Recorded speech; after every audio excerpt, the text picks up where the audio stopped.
Good morning, good people. Here again, Lisa and Daria. Hey guys, What's up? what's up? To the new episode.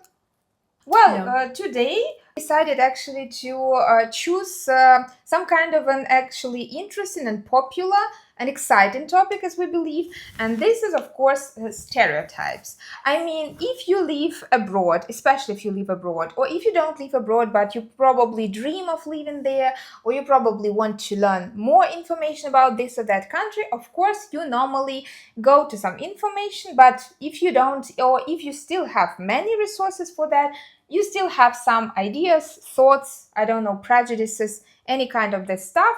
And why? Because stereotypes, they are kind of normal. You guys have asked us recently if we could make a video, a new episode about stereotypes, about Germany. Are they completely true or not? What do we think about stereotypes?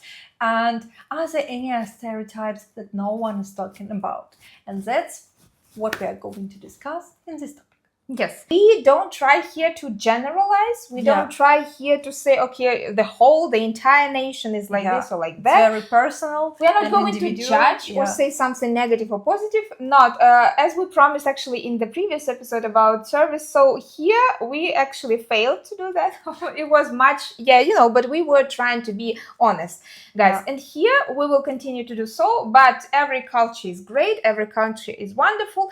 And there are so many individuals. But of course, here we talk from our own perspective and experience, and also, from some kind of really beliefs that exist. And maybe they have this ground to exist.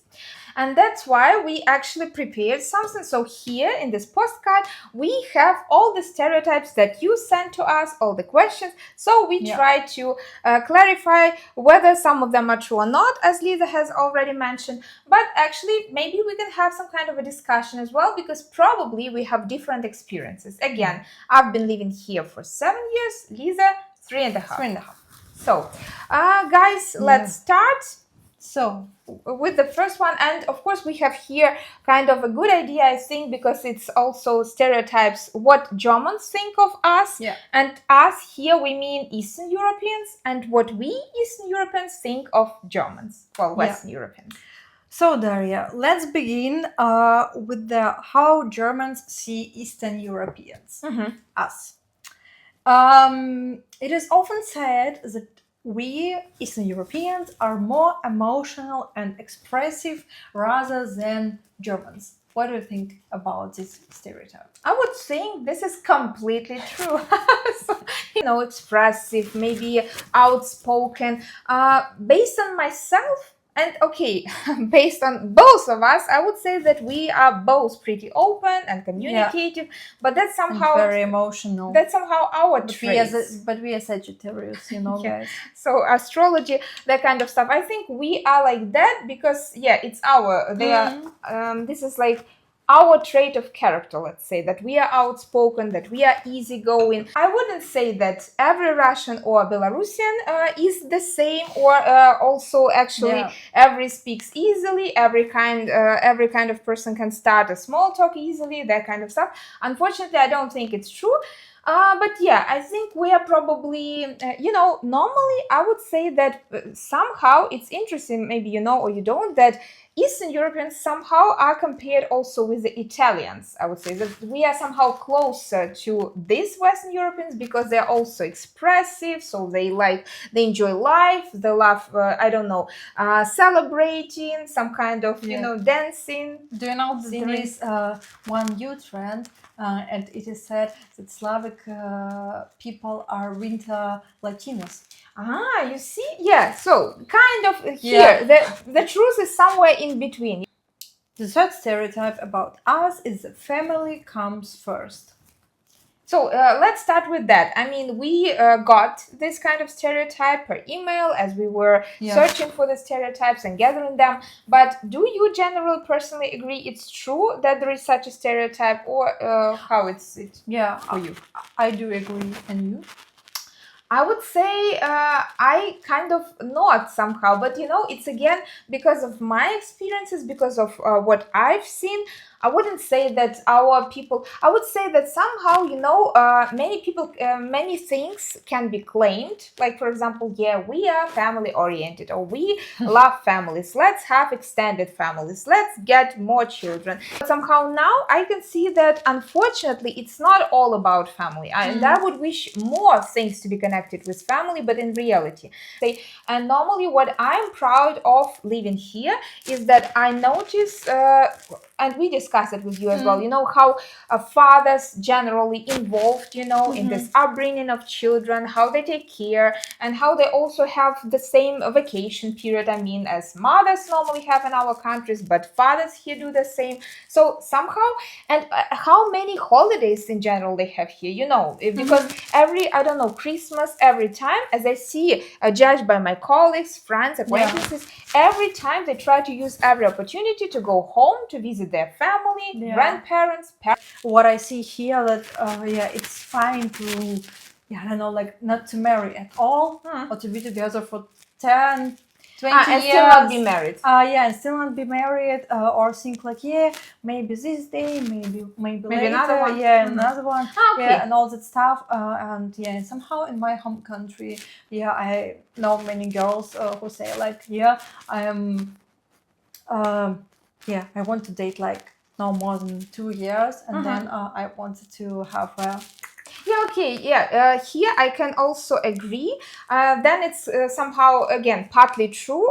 What I've said, it's probably what I judge, and why I see it like the way I said, is because of these generations that are also older. For example, I normally see the generations, of course, I can judge by them, who are like my parents, like our parents, so to say.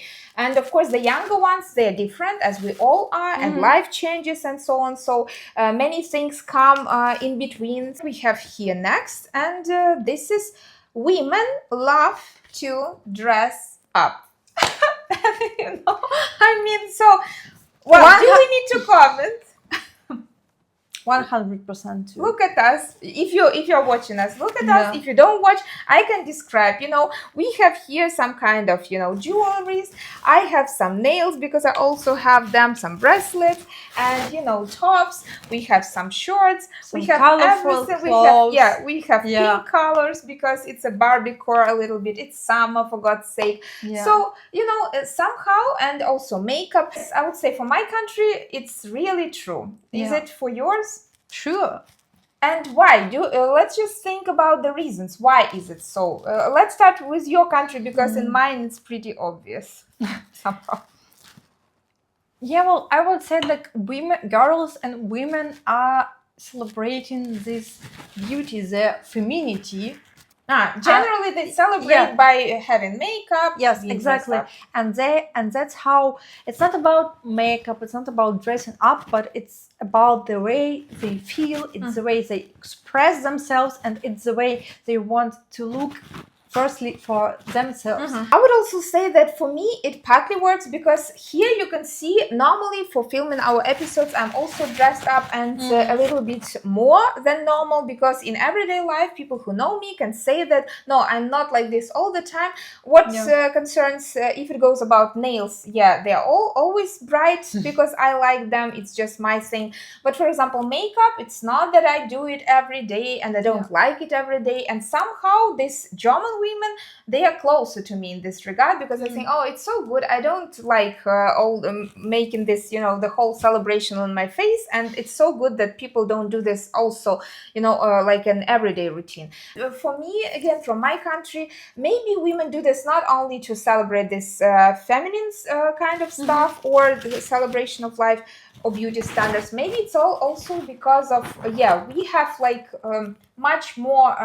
much less men than we could have, and that's why like women always somehow, unfortunately, in that kind of competition, and you always need to be ready to show up yourself, ready to meet your prince. Maybe you will go to throw away your bins, trash bins, and then you will meet someone. You need to have makeup, you need to be dressed like in a total cool style. So the next part is probably the most popular and favorite stereotypes about Eastern European, that we drink vodka all the time. Yeah, in the morning, in the evening, during the day, all And night. at night. Yeah, to sleep better, Yeah.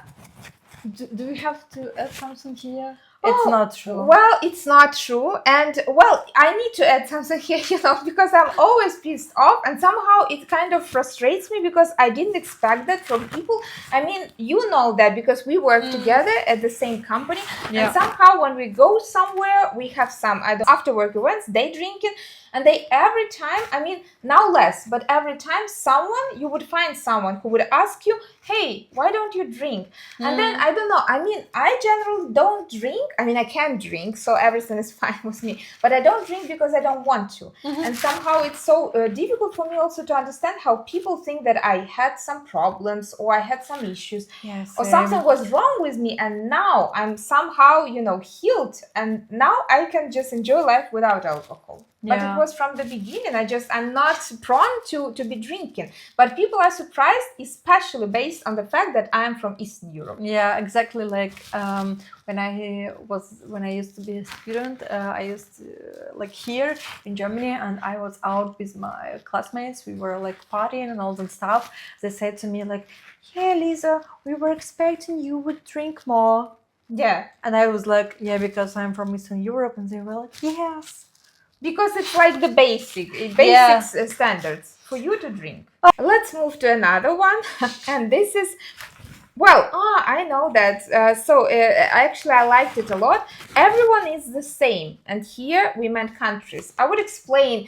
Please, I think it's very important for Lisa especially, really, because I am from Russia. And I mean, as you know, or you probably don't, but it's, the biggest country in the world. So, and here I need to say that for me, of course, it's fine when someone every time says listens or hears my speech and then, oh, you're from Russia. And for me, it's fine because I'm Russian from Russia. So it's just no problems here. But I would say that somehow it's really painful. And as I've learned, and I like that I learned it here because otherwise I wouldn't probably know that.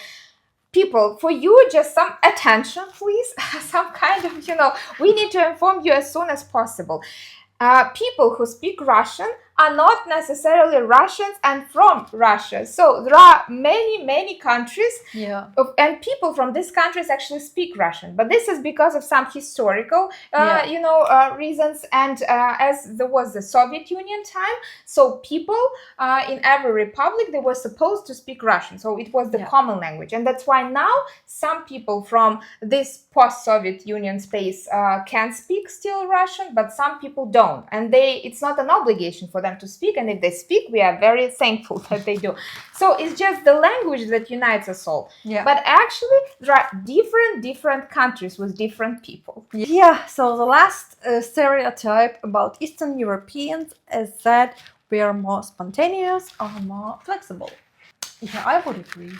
I would agree too. Somehow I think that there were so many different periods in the lives of our countries and our people. That's why we kind of got used to be, flexible, to be like, okay, now this is this kind of period. Now this is an economic fall. This is that. And you always need to, find the way how to live, how to survive, so that we can do perfectly. And that's why, we are flexible, we are spontaneous. Of course, we can have a plan and we would gladly have one. But, now we live like, okay, I know that tomorrow kind of should be fine. And I have 70% it will be. But that's it. I don't feel like we have this sense of stability, which... Never. Which Germans do have. That's why they have this chance to plan everything in advance, like for 5, a lifetime.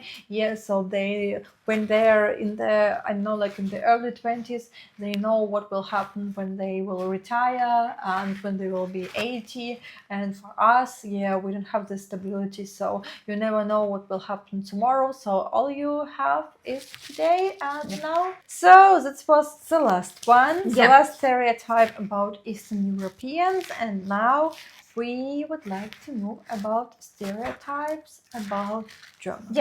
This I think will be pretty interesting and exciting to hear for both, for non-Germans and for Germans, because what we think of you, please be attentive and make some, Notes.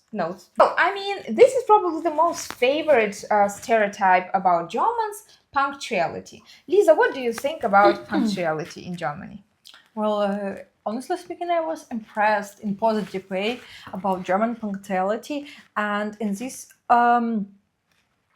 topic, I want to make an emphasis on meetings. I mean, like Working life. Yeah, working life meetings. So the Germans are maybe they are very very punctual when it goes about meetings, or they even like I don't know like 2 or 1 minute earlier at the meetings, or when they I don't know like 1 minute later they're like, oh, I'm so sorry, I am late, I was like this and like that, and I was busy.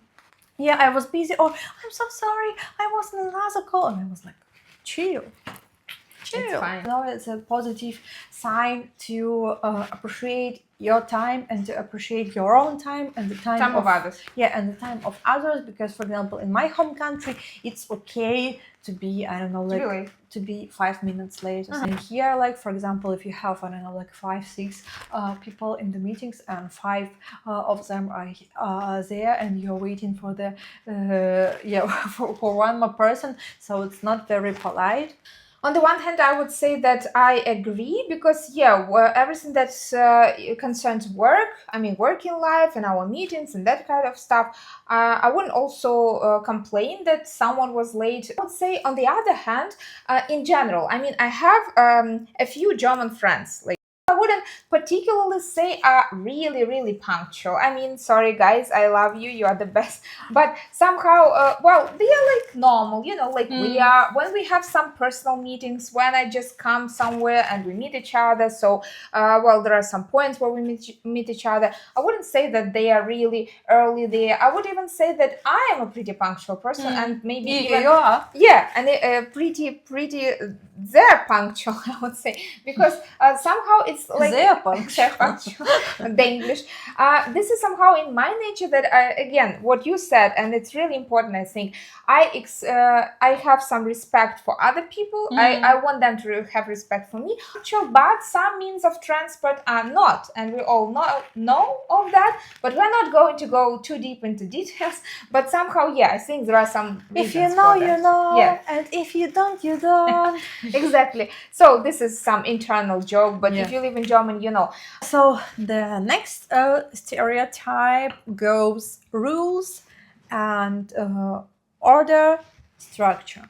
So there is even a German word, Ordnung, muss sein. And it's, A phrase, you mean? a phrase, and it's like order should be here.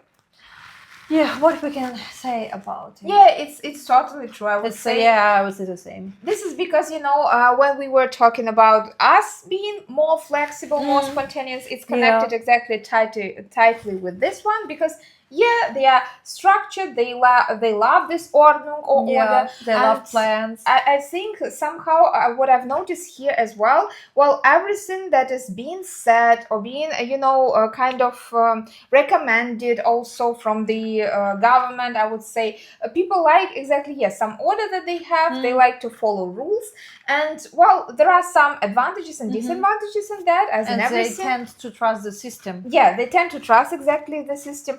And they would prefer, to having some manual, some guidebook, and to follow step by step, like to have some algorithm. Yeah, some instruction. Yeah, somehow not that, okay, now we do this. Or somehow, they said us do this. No, we are going to do otherwise. Somehow this doesn't exist. Yeah, but for me, it's an advantage, because I'm also a pretty structured person, so it's an advantage for me, because in a house, or when everything is spontaneous and unstructured, and I don't know, do that, like that, I just totally lose my mind. So I'm a person of a plan. To be honest, that's why it's good for me to have some structure and to understand, okay, step 1, step 2, step 3. I'm also like you are, I would say, this regard somehow, even though I love, spontaneity and let's go to Rome tomorrow. So I love that kind of things too. But as I said in the previous episode. I like also a list of lists and that kind of points what to do and what to plan.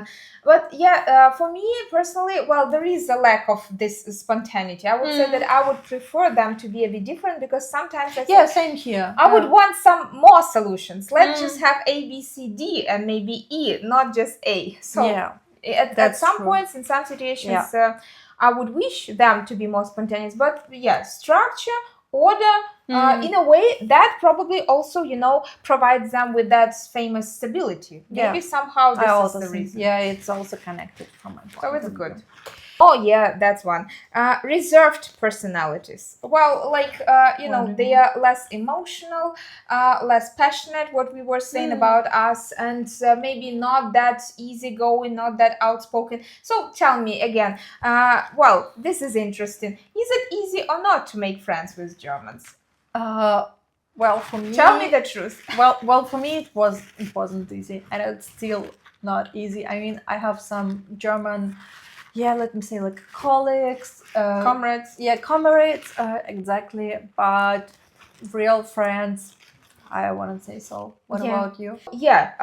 This is not easy. And I made friends. I was lucky because I used to live in Potsdam. This was my bachelor time, as I had an exchange semester. There I made some friends. And still from that time, I have these friends and I love them and we have this connection.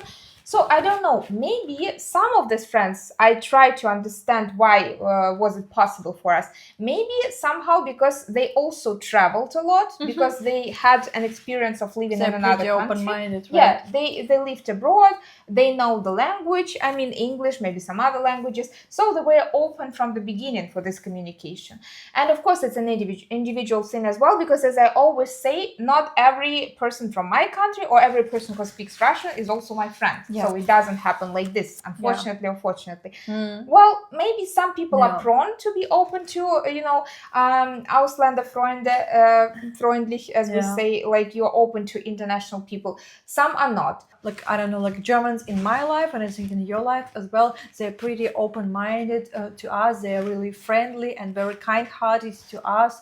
So these are strong ties. Yeah, I mean, it's a good friendship. Yeah, and they provided us with some kind of help and some kind of support. With a lot of help. In the university or our workplace. So we really it's a good thing. do appreciate that. Yeah, and even if it wasn't the case for me, for example, to make close friendships with Germans, we never know. Maybe in the future, of course. Maybe in the future, or maybe tomorrow, I will meet my new best German friend. So the next one is the Germans only drink beer. Well, it's not true. They don't only drink beer. They also drink vodka. Yeah, but and some other and some other stuff. But I would say, somehow it also, you need to understand people who watch us or listen to us probably who don't know this, but Germany is really, small for me. Okay, big for me. It's a small country and a big for Lisa, a big one. But the thing is that it's pretty different because, for example, there is one Bundesland, there is another one, and for example, what is normal for Hessen is not that normal for Bavaria or for North Rhine-Westphalia and that kind of stuff. For example, here people normally mostly drink wine. And people from Bavaria mostly drink beer. They have Oktoberfest there and that kind of things. Yeah. And what we need to say, I even met some Germans, that's crazy, who don't drink beer. I mean, who don't like beer. And then I was like, there are some is like it true? And for me, I was this girl who don't you drink vodka, as they said to us. And I was like, how? I thought you just, take a shower with beer or something like that. Because how can you not? It's Germany. For me, Germany, football, autos, like this cars and that kind of stuff. Quality also, punctuality. Somehow it was, in my head. But now I know, no, it's not the case. Yeah. Not everyone is fond of beer. Yeah. So let's move to another one. And this is pretty controversial one. The Germans have no sense of humor. Well, of course, it will be subjective for us to say. What can I say? I mean, maybe they have, maybe it exists, but we haven't found it yet. No, it's not just a joke. I mean, maybe it's kind of, there are different kinds of things. And for example, maybe their humor is just a bit dry, let's say. So here, this is probably the thing, because we say, even at work, talking to colleagues, you've noticed too, we talk and talk and talk, and we say what we think, and we don't, we are not that, okay, am I going to say this? Am I going to say that? No, we just say what we think, and that's sometimes it's a problem, and we need to be careful here. Yeah. But people start to laugh because they also, I think this, but somehow they don't, allow themselves at some points or in some situations to also express or to voice these very opinions. Yeah. And that's why they kind of keep being calm.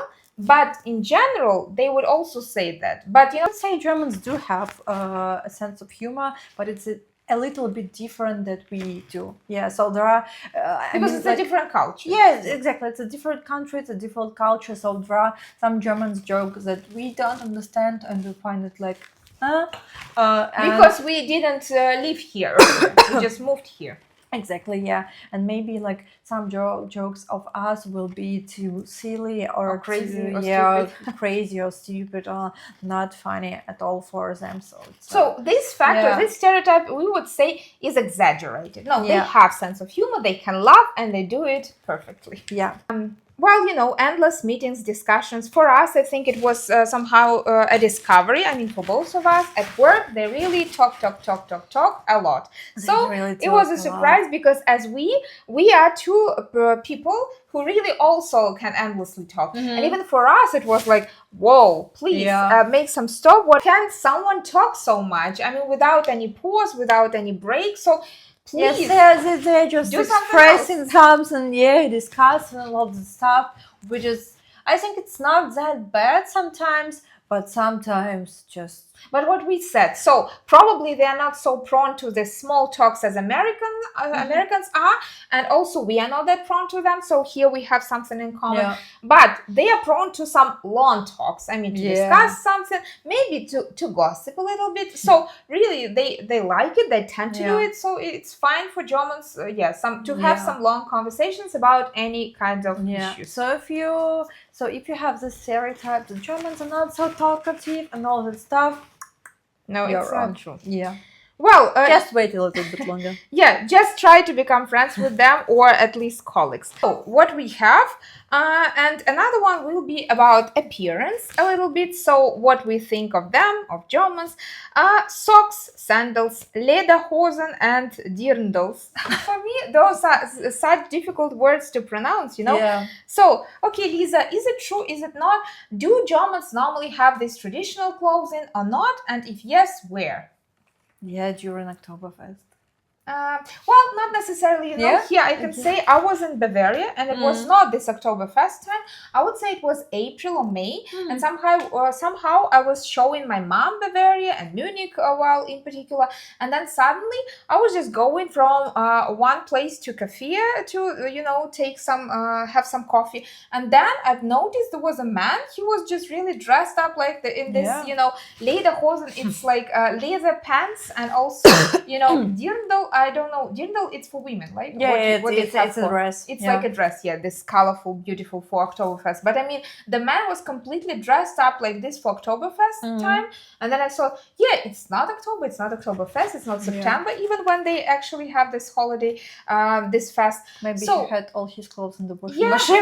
Maybe everything was dirty completely. So I don't know. But somehow I understood, again, Bavaria, it's kind of a place where another Germany, let's say, a bit, they have then mountains, they have another nature, and people are probably more traditional, more religious, and in this regard, maybe they also, this is a wonderful Sunday. I now have leather pants and also, my jacket, so this is the time for me I will take beer and go to the mountains.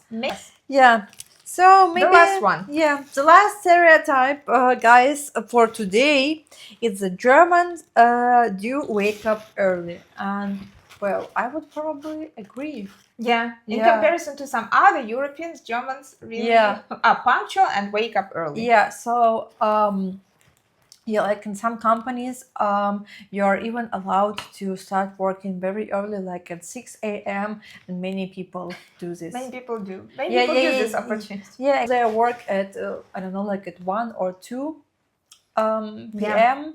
Yeah, and for example, I had those colleagues. And for example, like some kind of workers and like a plumber, they also may start so early, so they will also finish earlier. Or but even in the office, exactly, in the office too. Yeah, but in the office, or some do wake up early and they do some sports.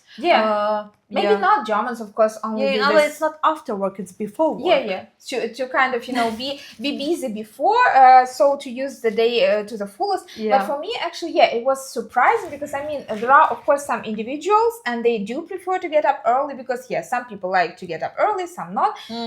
But here for me it was strange, because in my head it was like this, that okay, if you have children, then you need to bring them to the kindergarten, that kind of stuff, or school. But if you don't, for me it was like, why do you need to get up at 6? But somehow they do, and maybe that's just kind of that's their kind trait of a morning routine, that's and their times nature of themselves. Yeah, but it's good if it works for them. It's good until they don't make us to start our work at 6 a.m. Guys, I think this is probably it about stereotypes. I mean, what we think of Germans, what Germans think of us, of Eastern Europeans. Well, there is a slight difference. I mean, it's not that big of a deal, and we still can live together in harmony. So I mean, it doesn't bother us. We can laugh sometimes. We can be a little bit sarcastic. We can just make jokes from time to time. But I think it's not that critical, it's not that crucial, and it doesn't change our life completely. We just know now something. And of course, what I need to say, I think it's even it's changing us. We also change. Probably we don't notice this, but maybe our families or friends can say.